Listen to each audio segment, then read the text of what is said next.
Hey everybody, Derek Ritter from Ritterkrieg, and this is post number 128. Please remember to subscribe to my videos, and let's see what we have here. We have 3 brand new items from MMP that they released at ASLOC.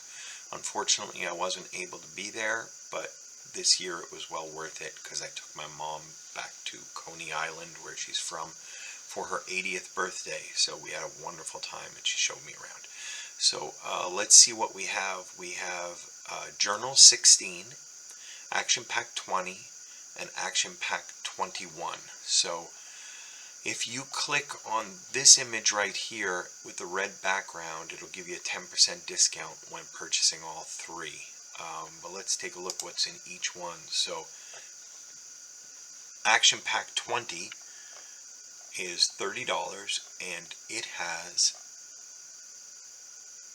let's see what it has. It has one 8x22 map board, board 98, 12 scenarios that are all over the map. So some are in North Korea, South Korea, Germany, Philippines, let's see, Hungary, Luxembourg, Burma, Ukraine, Russia, so everywhere throughout both wars. So that looks pretty good. Let's take a quick look at this map. Won't let me zoom in, but it's a mountainous map. Multiple layers, 3-4 layers, 3-4 levels, and some roads running through it. So it looks fun. Reminds me of that map that was in Hube's pocket. I don't remember which number that was. It was one of the early ones because it's an old scenario. So let's go back now and check out Action Pack 21. So Action Pack 21 is a little more expensive. It's $48, and I believe it has fewer scenarios. But it comes with 4 new map boards. So it's very hard to see. This is all 4 map boards butted up against each other. 11x16 double-sided geomorphic map boards. So these are the Fortenberry side style maps, I believe. Yep, I think I'm right. So that's pretty cool. It has a little like riverlet going through it. I love those river maps. Don't use them all that much, but anyway, these take place in Netherlands, Belgium, Netherlands, France, and Belgium. And as you guessed it, it is early war, all 1940 during the French and the Low Country campaign. So that's why it's called Blitzkrieg to Paris, I guess. So now let's go look at the journal.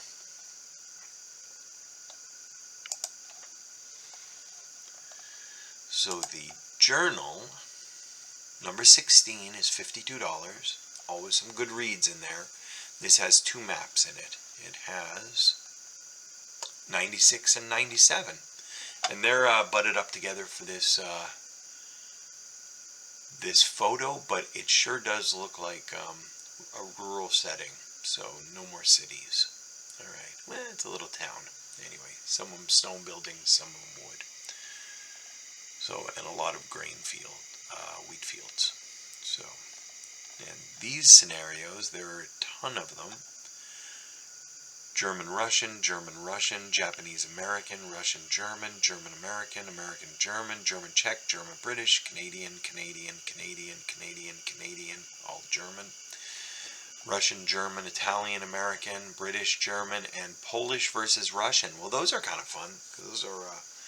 that's the other side, the eastern side of the Polish campaign. So that's pretty neat. And that is 1939, of course. Alright, and then a whole bunch of articles. Control Freaks, deep dive into control rules. WBC After Action Report.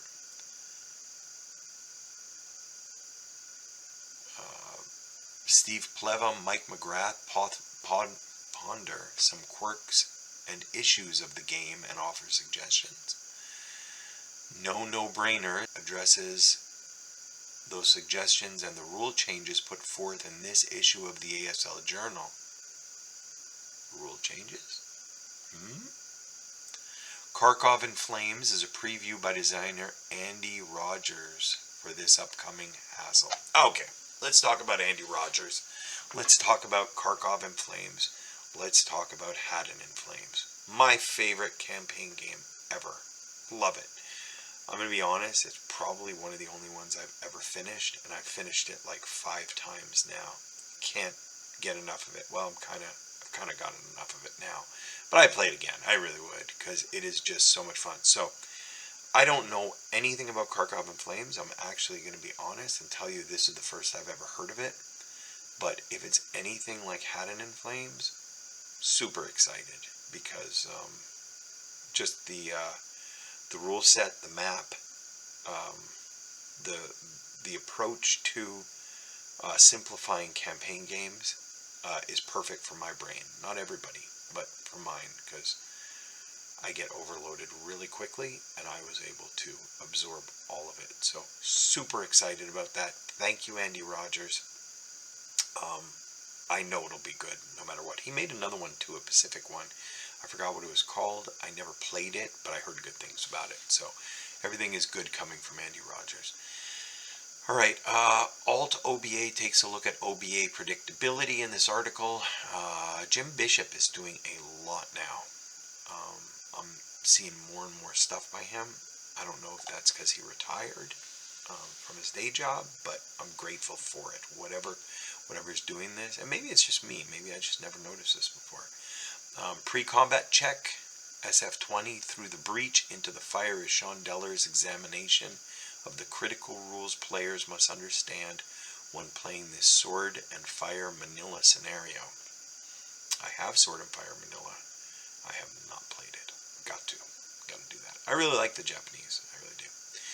Operation Windsor, Battle of Carpiquet, is designer Don Petro's look at the battle and the scenarios of Journal 16 that cover this Canadian-German action 1 month after D-Day. Okay, so I'm guessing that all those Canadian scenarios are all interrelated.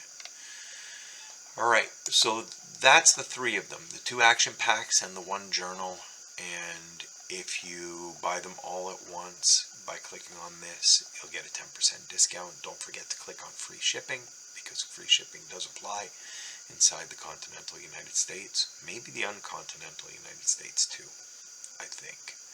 So, all right, Green Hell of Enor and FTC 10, they're both back in stock. So we sold out on From the Cellar 10, and we have it back in stock. It should be here like Monday or Tuesday, and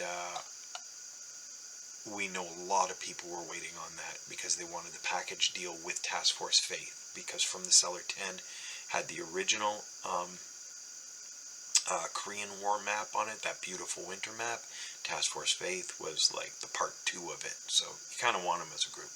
So anyway, we will have that back in stock for all you players that are waiting on it.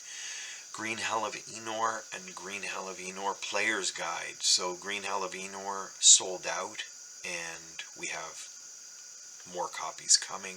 What a nightmare getting them here. I don't know if you know some of the backstory, but there's more to the story since we last spoke. So backstory, Xavier could not ship them from France. France denied all shipments into the United States at the post office. DHL denied it too. Nobody would take this and deliver it to us in the United States because they were asking for the tariffs, which were changing almost day to day up front, and it was too much of confusion. They said, we're not shipping anything to the United States unless it's large commercial orders, and this was not a very large one by their standards, although I think it is by ASL standards. So we had to ship it to Canada. So I drove 1,000 miles to Canada to pick it up. Now, I was driving there anyway to pick up my mom, but I drove there, load the truck up, drive to the border, get refused at the border. Was told that I needed a broker to get it across the border. This never happened before. And so I said, no problem, let's get a broker. They said it'll take 48 hours. So I'm stuck at the border with my mom trying to get her to the States. Turn around, drive back into Montreal. and say that's okay. I'll take it to the post office, Canadian Post Office. Get to the Canadian Post Office. They're on strike, closed. Jesus. All right. So find a UPS store, and with great expense managed to get UPS to ship it to us, and it should be here Monday or Tuesday. So end of the story is we're getting it. They should be back here and shipping to you this week. So thanks to everybody for their patience. We will get through this, and hopefully this will be resolved soon, if you know what I mean. All right, Steel Fury Zamoli. Let's take a sneak peek. Spoke to Sebi, and I said, please send me something so I can show you guys. So we have got some really cool stuff. So what do we have here? We have German armor with winter camo and really cool late war leaders, squads. Pretty cool dudes.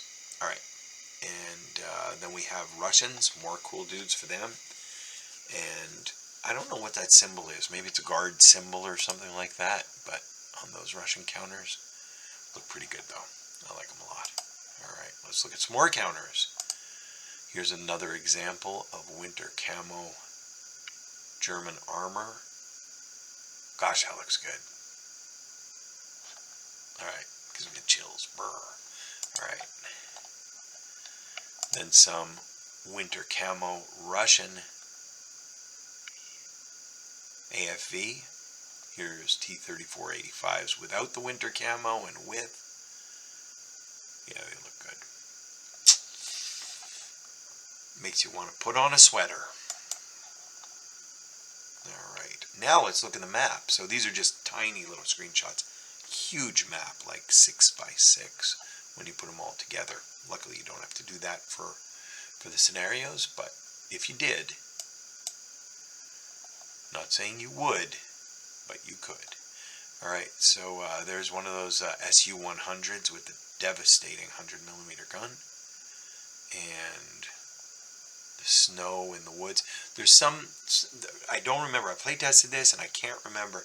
The snow signifies something. I don't remember if it's another half level up or if it's a snow drift. I don't remember what it was, but it was something cool. It was in the rules. It wasn't just for graphics, but it does look good. The graphics do look good. Also note down here, there are matte printed trenches. Those look really good. I'm not sure what the dots are.